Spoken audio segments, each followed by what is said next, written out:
خاوتي غداتي اهلا وسهلا مرحبا بكم يا جماعة الخير صباح الخير عليكم وزول الفلاون والسلام عليكم. J'espère que vous allez bien, j'espère que vous vous portez bien. Nous sommes en été. Et qui dit l'été, dit les vacances. Et qui dit les vacances, dit l'évasion. Qui dit l'évasion, dit la mer, la plage, les loisirs, le tourisme, les voyages, les sorties. Et il se trouve qu'en Algérie, notamment à Alger, nous avons l'une des plus belles régions du monde, l'une des plus belles capitales du monde, et nous avons l'une des plus belles façades maritimes du monde, et à Alger particulièrement, nous avons l'une des plus belles baies du monde. Si on était bien dirigé, notre pays accueillerait des millions de touristes, des millions de touristes se bousculeraient pour aller dans notre pays. Nous avons des belles plages, nous avons des paysages, nous avons une architecture, nous avons un patrimoine historique, nous avons des vestiges, nous avons une histoire, nous avons une beauté naturelle, nous avons un climat extraordinaire. Malheureusement, ce n'est pas le cas. Notre pays, mis à part les immigrés algériens, est très peu visité. Les Algériens eux-mêmes, quand ils veulent passer des vacances, sont obligés d'aller à l'étranger. Et pourtant, un projet à lui seul, qui date depuis 2007, je crois que le régime algérien, il est incapable de développer le pays. Même quand il a des idées, il est incapable de les mettre en place, de les concrétiser. Parce qu'il est rongé par le clanisme, par l'incompétence, par la corruption, par les prises d'otages des intérêts personnels au détriment de l'intérêt général, par l'égoïsme de nos dirigeants. Depuis 2007, nous avons un exceptionnel projet qui s'appelle Alger 2030. Alger 2030, c'est quoi? Depuis 2007, شوفوا شحال رانا في 2024. يعني حسبوا هاي pratiquement 20 سنة. 2007 13 ans, راهي 17 ans. En 17 ans يا جماعة الخير. En 17 ans, vous vous rendez compte? En 17 ans, مازال ما درناش البروجي هذايا. C'est quoi Alger 2020 C'est quoi Alger 2030? C'est un magnifique projet qui consiste à réaménager la baie d'Alger, à transformer la capitale Alger en une ville méditerranéenne exceptionnelle, ouverte sur la mer, avec des promenades maritimes, avec une marina, avec des infrastructures de loisirs, des infrastructures commerciales, une belle ville qui vit en harmonie avec la Méditerranée. À l'époque du régime de Bouteflika, on a pris conscience que la capitale Alger, ce ne sont pas nous les Algériens qui l'avons construite. C'est une ville typiquement française, construite par le colonialisme français.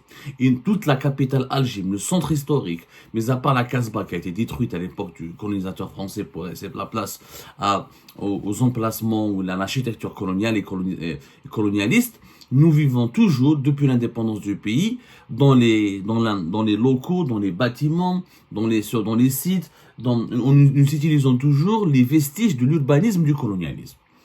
L'Algérie rêve depuis toujours de recréer Alger, de la transformer et de lui donner une nouvelle dimension architecturale et urbanistique et de s'approprier de l'espace urbain dans notre pays, de recréer notre capitale et de la reconfigurer totalement pour que l'Algérie indépendante laisse définitivement sa signature au lieu de vivre toujours avec l'héritage urbain du colonialisme français. En 2007, ils ont lancé un projet, Alger 2030. Alors, Alger 2030, c'est quoi? C'est des études qui ont été faites pour, à l'époque, le schéma directeur d'aménagement de l'aire métropolitain d'Alger. Schéma directeur d'aménagement de l'aire métropolitaine d'Alger. Le projet, c'était quoi? À l'époque, c'était le ministère de l'Aménagement, de l'Environnement et du Tourisme. Il a lancé, ils ont consacré un budget de 530 000 € à l'époque pour faire des études sur comment transformer Alger. Alger à l'époque, en 2008, elle était 5,3 millions d'habitants. Aujourd'hui, elle dépasse largement les 8 millions d'habitants. Si on compte toutes les banlieues proches, les agglomérations et les petites villes proches d'Alger, on est à plus de 10 millions d'habitants. Et l'objectif était de recréer la ville d'Alger et de notamment réaménager la baie d'Alger. À l'époque, on avait une réflexion, beaucoup d'architectes, beaucoup de spécialistes, beaucoup d'urbanistes, beaucoup de spécialistes de l'aménagement urbain ont demandé aux autorités algériennes de délocaliser le port d'Alger. Le port d'Alger est devenu, il polluait la baie d'Alger, il y avait des congestions, il créait un gros problème. Le port d'Alger, mais place totalement. La ville, elle a tellement grandi. Ce n'est plus une ville de 1 million d'habitants, c'était une ville de pratiquement plus de 6 millions d'habitants.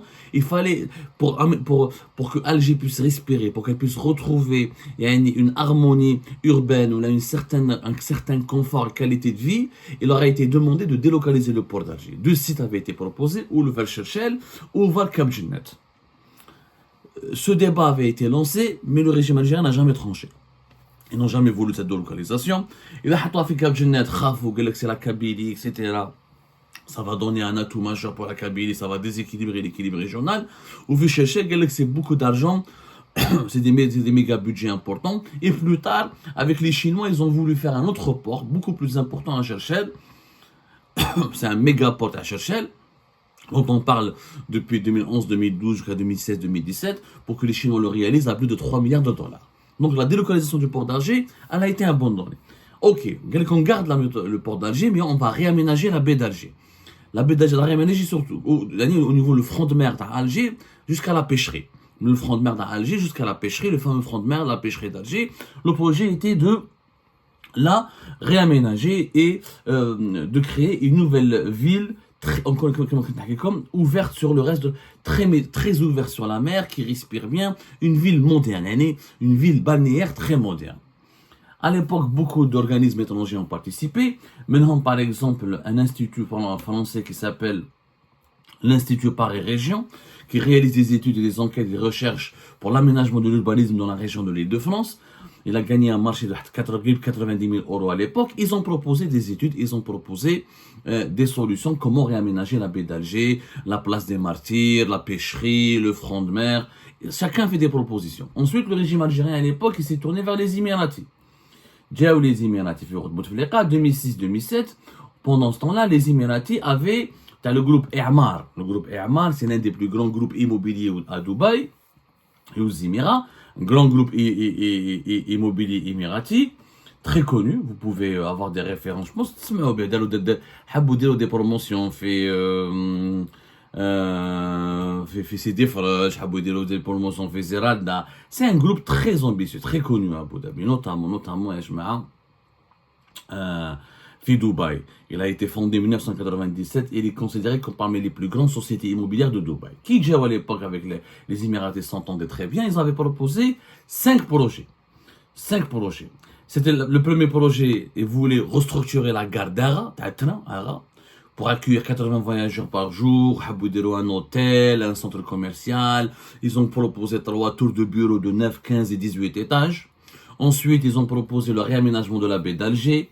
Ils voulaient faire 4 km de front de mer bien décoré, bien réalisé, très propre, avec une marina, une belle marina, des canaux d'eau, des hôtels luxueux, des bureaux, des appartements de haut standing. Ensuite, ils ont proposé aussi la cité de la santé. C'était en 2007. Regardez les ambitions de l'Algérie à l'époque. Ça fait maintenant 17 ans. 17 ans en arrière, on n'a rien fait encore. La cité de la santé, c'était quoi? C'était un hôpital moderne avec des centres médicaux, pour proposer des soins de grande qualité. Parce que le système de santé en Algérie était en crise, il est toujours en crise 17 ans après. Ça n'a rien changé. Et les Émiratis à l'époque avaient proposé aussi une station thermale, une école de médecine. Les Émiratis aussi, dans le même projet, au-delà de parce que vous avez d'autres projets concernant la baie d'Alger. Ensuite, ils avaient proposé une cité technologique, c'était Abdallah, où ensuite ils voulaient reprendre le fameux la plage de la Corona Abbas du côté de Zeralda. Ils voulaient la reprendre pour créer un complexe touristique avec des résidences de luxe et un hôtel de 500 chambres. C'était ça le projet de E'mar, qui n'a jamais vu le jour. Parce qu'E'mar a rencontré des problèmes, et donc les Émiratis se sont rendus compte que Bouteflika, en 2007-2008, n'avait pas toute l'emprise sur l'État algérien, qu'il y avait des clans qui mettaient le général Toufir, des militaires, etc., qui ne voulaient pas d'eux réellement, où les Émiratis étaient les amis de Bouteflika, donc les anti-Bouteflika n'appréciaient pas. Donc Bouteflika, il a attendu, après le troisième mandat, après 2009, où il a commencé à avoir du pouvoir. Ensuite, les Émiratis, quand ils ont voulu investir sur le terrain, ils ont voulu construire et faire des équipements, et se sont heurtés à des grosses difficultés, des bureaucratiques, les financements. Le projet a rencontré tellement de problèmes, l'instabilité politique du pays, la corruption, les problèmes bureaucratiques, le clanisme, la lutte de clans du régime. Les Émiratis ce projet. Ils ont fait juste une promotion au niveau de CD Fresh ou quelques petits projets à le projet E'mar. Jet 2014-2016, 2010-2014, plus exactement, le régime algérien a décidé, à l'époque, une nouvelle stratégie, 2030, Alger 2030, avec une capitale, avec un nouveau front de mer, des promenades maritimes, une belle promenade qui m'a la promenade des Anglais, une marina, au niveau de la pêcherie, ils ont voulu faire créer des centres commerciaux et créer de nouveaux espaces urbains au niveau entre la pêcherie et la place des Martyrs. L'État algérien a décidé de le faire tout seul. Il a abandonné le partenariat avec les Émiratis. À partir de 2012-2013, ils ont même établi un budget de 1,5 milliard de dollars. 1,5 milliard pour lancer les premiers projets. 1,5 milliard de dollars à l'époque. 1 milliard 6, 1 milliard 7 milliards de dollars. Voilà, 1,6, 1,7. Le projet était encore ambitieux, puisque les chantiers du métro d'Alger et du tramway étaient en train d'avancer. Donc, on avait vu grand et on avait voulu vraiment recréer, relancer, redessiner la baie d'Alger. Vraiment, en bas, ils ont voulu réaménager la place des Martyrs. En bas, ils ont voulu réhabiliter et purifier le Wad el-Harrach pour créer des promenades et des canaux au niveau du Wad el-Harrach. Ils ont voulu même réhabiliter et purifier et réaménager le lac de Raya. Il y avait de belles projets. Et toujours avec l'objectif de transformer, de faire d'Alger le Dubaï de la Méditerranée. Voilà, on voulait faire d'Alger le Dubaï de la Méditerranée. Ça n'a pas marché, puisque la crise politique de 2019, Abdelaziz Bouteflika est tombé malade après 2014 et 2015, donc il ne suivait plus les projets. Et à partir de 2016, le budget هذاك on n'a plus jamais revu واش داروا به واش كان راح يديروا به الله اعلم راحوا دراهم غير في المترو دالجي في الترامواي ولا رياميناجمون دو لا بي دالجي قعدت هكذاك مثل لا بيشري بالفرونت مير بالبور مازلنا عايشين avec les équipements et le réaménagement et les sites urbains que nous avons hérités depuis la colonisation بقات هكذاك. Et pourtant, à l'époque, ils ont fait appel à des sociétés internationales, comme par exemple une société française qui s'appelle Arte Charpentier, qui est très connue, qui a des bureaux en Chine, qui a des bureaux à Lyon, à Paris, qui travaille depuis 1969, qui sont des experts dans le réaménagement urbain, dans l'architecture, dans le réaménagement des paysages urbains. Ils ont 20 associés à travers le monde, ils sont présents en Chine et en France notamment. On leur a commandé une étude pour le réaménagement de la baie d'Alger. Il faut savoir que les Arte Charpentier, c'est eux qui ont travaillé sur le projet du Parc Mall d'Astef, le fameux complexe Parc Mall de Stif qui a été inauguré entre 2017 et 2018. Et en 2007, on les a sollicités, Arte Charpentier, et l'État algérien, c'est la wilaya d'Alger qui les a sollicités. Et en 2017, ils ont été aussi sollicités. Ils ont proposé, franchement, je vais vous montrer, je vais vous mettre quelques photos à la vidéo. Ils ont proposé un plan de réaménagement de la place des Martyrs et des terrasses qu'on appelle les terrasses du port. Ils ont voulu, parce que le projet était de créer des terrasses du port, des terrasses comme ça ouvertes sur la Méditerranée avec une vue qui surplombe la baie d'Alger. C'était vraiment magnifique. Ils ont proposé un travail exceptionnel. Franchement exceptionnel. Alors ils ont proposé au moins 46 000 mètres carrés de concession. Ils ont voulu transformer au niveau de la place des Martyrs, ils ont voulu créer un centre commercial mais extrêmement ouvert avec des verres, avec le soleil qui pouvait pénétrer à l'intérieur. Tout est transparent. Une construction en verre, purement en verre et en bleu qui va épouser le bleu de la Méditerranée. Et avec très transparente et très lumineuse. Pour 46 000 mètres carrés de concession, pour qu'il y ait dans les sous-sols de la place des Martyrs, au niveau des sous-sols, et y compris un peu à la surface des locaux commerciaux extrêmement modernes et extrêmement lumineux. Il était question aussi ensuite, ils ont fait des études de faisabilité sur le front de mer, à Alger. Ils ont travaillé sur 110 km de surface totale, 110 km carrés de surface totale. Franchement, le projet était extrêmement intéressant. Mais vraiment extrêmement intéressante. Ils ont proposé de créer des plages au niveau de la pêcherie, de faire une longue promenade de plusieurs kilomètres avec des arbres, avec des places où il y aura de l'ombre, avec un beau mobilier urbain pour s'asseoir, pour des bancs, avec des fontaines, avec des espaces de jeux, des espaces de jeux aquatiques, avec ils ont vraiment, le quartier de la marine algérien, le quartier de la marine jusqu'au début du port, toute cette zone allait être complètement transformée. Les architectes charpentiers ont proposé une transformation totale pour créer des terrasses, un nouveau centre commercial, surtout une belle promenade maritime avec des plages et on dirait Los Angeles. Ils sont inspirés de Los Angeles. Franchement, on dirait Los Angeles. Une très belle proposition. La même chose, depuis 2017, elle a atterri sur le bureau de la wilaya d'Alger au Makenwell. Personne n'en parle, elle n'a jamais été réalisée. Vous savez pourquoi? Parce qu'en 2019, la crise politique a frappé l'Algérie et elle a totalement paralysé. Maintenant, depuis 2022-2023, on reparle de réaménagement de la baie d'Alger. Ils ont fait appel à d'autres architectes. Cette fois-ci, c'est un architecte algérien qui s'appelle Karim Nouni, qui a été approché par la wilaya d'Alger, qui leur a fait des propositions pour réaménager, pour reconnecter la Casbah et la place des Martyrs à la Méditerranée, pour réaménager le front de mer, pour réaménager les voûtes d'Alger, pour créer des terrasses au niveau du port. Mais ça patine, ça fait des belles propositions. Les maquettes sont extrêmement belles. Par exemple, il a proposé une marina avec une jolie tour, des passerelles au niveau du front de mer d'Alger. Il a proposé Karim Nouni, il a fait des propositions très intéressantes. Par exemple, il a proposé des passerelles, et il a proposé une esplanade maritime de 16 000 mètres carrés. La construction avec une promenade maritime, il y aura des restaurants, des haltes, un ascenseur urbain, juste à côté de la mosquée Jama al-Kbir, qui a été construite et achevée en 1097. Par exemple, il a proposé de créer une infrastructure qui offre une vue panoramique sur la baie d'Alger, qui sera situé à 100 mètres d'altitude avec un restaurant panoramique qui va offrir une vue à 360 degrés sur la baie d'Alger. Un beau projet. Franchement, des belles propositions. Mais ça reste que des maquettes. Ça reste que des maquettes. Mais ça fait 17 ans. 17 ans que nous voulons faire d'Alger la Dubaï, que nous essayons, que nous envisageons, que nous rêvions de faire de Alger la Dubaï de la Méditerranée. 17 ans, rien n'a été fait. Sur le terrain, rien. D'ailleurs, des petits réaménagements, un peu de peinture, mais à part la sablette, la promenade à la sablette et des etc., qui n'est pas exceptionnelle, qui est jolie, mais pas exceptionnelle.